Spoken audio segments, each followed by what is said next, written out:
பரிசுல இருந்து 2.5 மணி நேர கார் ஓட்டத்தில் இருக்கிற ஊர் தான் தொன்னேர். மிக சிறிய அழகான ஊருன்னு சொல்லலாம். அமைதியான ஊரும் கூட. இந்த தொன்னேரில் பார்க்கக்கூடிய முக்கிய விடயம் என்றால் அங்கே இருக்கிற மிகப்பெரிய தேவாலயம். அது மலை உச்சியில் இருக்கிறதால அதை பார்க்க மிக பிரமாண்டமாக இருக்கும். அது மட்டுமல்லாமல் அங்கே இருக்கிற இயற்கையாக அமையப்பெற்ற மிகப்பெரிய கிணறு. இந்த கிணற்றின் நீர் ஊற்றாக வெளியே வந்து வழிந்து வாய்க்கால் வழியே அந்த ஊர் முழுவதும் ஓடிக்கொண்டு இருக்குது. அது ஒரு வித்தியாசமான ஒரு இடமாகவும் இருக்குது. அதை தாண்டி பார்க்கக்கூடிய இடமாக 3வது இடம் இருக்கிறது எதுன்னு சொன்னால் கஸ்காது, ஒரு நீர்வீழ்ச்சி. தொன்னேர் ஊருக்குரிய ஒரு அழகான நீர்வீழ்ச்சி. அந்த நீர்வீழ்ச்சி தான் நீங்கள் பார்த்து கொண்டிருக்கிறீங்க. நான் செயற்கையாக செய்த நீர்வீழ்ச்சிகளை பார்த்துருக்கிறேன், ஆனால் இயற்கையான நீர்வீழ்ச்சியை இந்த முறை தான் பார்த்துருக்கிறேன். தொன்னேருக்கு சென்று போட்டு இது இங்கே என்ன பார்க்கலாம் என்ற பொழுது எங்களுடைய தோழர் சொன்ன இடம்தான் இந்த நீர்வீழ்ச்சி. நானும் என்னுடைய மகளும் இன்னொரு குடும்பமாக சேர்ந்து அந்த நீர்வீழ்ச்சிக்கு சென்று மகிழ்ந்தோம்.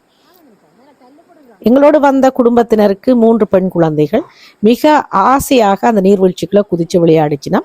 அவைக்கு நீச்சல் தெரியும் என்றதால எந்த பயமும் இல்லாமல் குதிச்சு விளையாடிச்சினோம். அது மட்டும் இல்லாமல் அவன் அம்மா அந்த நீர்வீழ்ச்சி ஓட முடியாமல் தடைப்பட்டு இருப்பதை பார்த்துட்டு ஓடி சென்று அந்த தடைகளாயிருந்த கிளைகள், அந்த நீருக்குள்ள விழுந்து கிடந்த கிளைகளை எல்லாம் நகர்த்தி அகற்றி அந்த நீர்வீழ்ச்சியை இலகுவாக ஓடச் செய்திருந்தா. தெளிந்த நீர், மிக ருசியான நீர். இந்த நீர்வீழ்ச்சி வழிந்தோடும் இடமெல்லாம் மீன் குஞ்சுகள், நிறைய மீன் குஞ்சுகள். காலை வைத்தாலே பயமாக இருக்கும், அவ்வளவு மீன் குஞ்சுகள் அந்த நீர்வீழ்ச்சி ஓடுற வழியில இருந்தது. ஒரு அற்புதமான நாளாக அந்த நாள் எங்களுக்கு கழிஞ்சது. நீர்வீழ்ச்சி என்றதை பார்க்கறதோட கோடை காலத்துல நீர்வீழ்ச்சிக்குள்ள குளிர்மையான நீருக்குள்ள இறங்கி குளிக்கிறன்றது மகிழ்ச்சி தான். அப்படித்தான் நாங்கள் குளிக்கிறதுக்கான எந்த ஆடையையும் ஏற்பாடையும் செய்து கொண்டு போகாம விட்டாலும் நாங்கள் போட்டிருந்த ஆடைகளோடையே அப்படியே நீருக்குள்ள இறங்கிட்டோம். இறங்கி பல மணி நேரம் அந்த நீருக்குள்ள இருந்து விளையாடி கொண்டிருக்கும் பொழுது சூரியன் மறைய தொடங்கினோடனே அந்த நீருக்குள்ள இருந்த குளிர்மை எங்களுடைய உடம்புல ஒட்டி கொண்டுட்டுது. கட்டாயத்தின் பேரில் அந்த நீருக்குள்ளேருந்து வெளியில் வர வேண்டிய தேவையாக ஆயிட்டுது. அது மட்டுமல்லாமல் அந்த நீர்வீழ்ச்சியை பார்க்குறதுக்கு நாங்கள் முன்கூட்டியே நினைத்து வைக்கல, ஏற்பாடும் செய்யலை. ஆகவே அன்று மாலையே நாங்கள் பாரிஸுக்கு திரும்புவதாக ஏற்பாடு செய்திருந்தோம். அதன் காரணமாகவும் அந்த இடத்தை விட்டு வர வேண்டிய ஒரு நிலைமையாக ஆயிட்டுது. நான் என்னுடைய வீட்டுக்கு வந்த பிறகு சொன்னது, அந்த நீர்வீழ்ச்சிக்காகவாவது அந்த இடத்துக்கு திரும்பவும் ஒரு புற போகணும், சென்று மகிழணும். அந்த நீர்வீழ்ச்சிக்கு அருகிலேயே ஒரு முனிசிபல் கோம்பிங் ஒன்று இருக்குது. அந்த நீர்வீழ்ச்சிக்காகவே அந்த கோம்பிங்குக்கு நிறைய மக்கள் வந்து போயினோம். கோடை காலத்தில் அந்த கோம்பிங்கை எடுத்துக்கொண்டு அந்த நீர்வீழ்ச்சியையும் அதன் அருகில் இருக்கிற காட்டு பகுதியையும் உற்சாகமாகவும் மகிழ்ச்சியாகவும் கழிக்கிறார்கள் மக்கள். நீங்களும் தொன்னேர் என்ற ஊருக்கு போனீங்கன்றால் ஒன்றில் அந்த கேம்பிங்லேயே போய் தங்கி அந்த நீர்வீழ்ச்சியையும் காட்டு பகுதியையும் மகிழ்ச்சியாக கழிக்கலாம். இல்லை என்று சொன்னால் உங்களுக்கு பிடித்த மாதிரி ஒரு வீட்டை வாடகைக்கு எடுத்துக்கொண்டு இந்த நீர்வீழ்ச்சிக்கு சென்று நீங்கள் மகிழலாம்.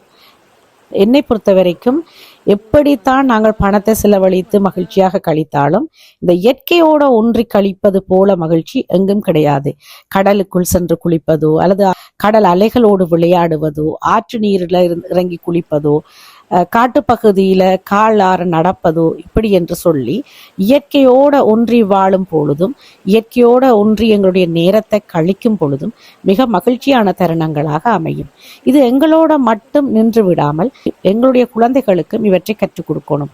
எந்த நேரமும் தொலைக்காட்சிக்கு முன்னுக்கும் தொலைபேசிக்கு முன்னுக்கும் டிவி கேமுகளோடையும் விளையாடி கொண்டிருக்கிற எங்களுடைய பிள்ளைகளை இயற்கையோடு இணைந்து வாழக்கூடிய மாதிரி, இயற்கை விரும்பிகளாக, இயற்கையை புரிந்து கொள்பவர்களாக, இயற்கை தான் எங்களுக்கு முக்கியம், அதை பாதுகாக்க வேண்டும் என்ற கட்டாய உணர்வுகளை அவர்களுக்கு கடத்தி செல்ல வேண்டும்.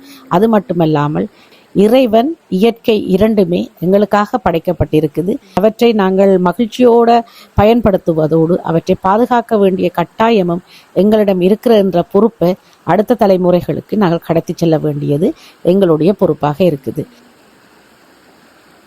இந்த நீர்வீழ்ச்சியின் அழகை பார்த்து மகிழுங்கோ. இன்னொரு காணொளியில் உங்களை சந்திக்கும் வரை உங்களிடமிருந்து விடைபெறுவது உங்கள் பிரியாளவன். நன்றி, வணக்கம்.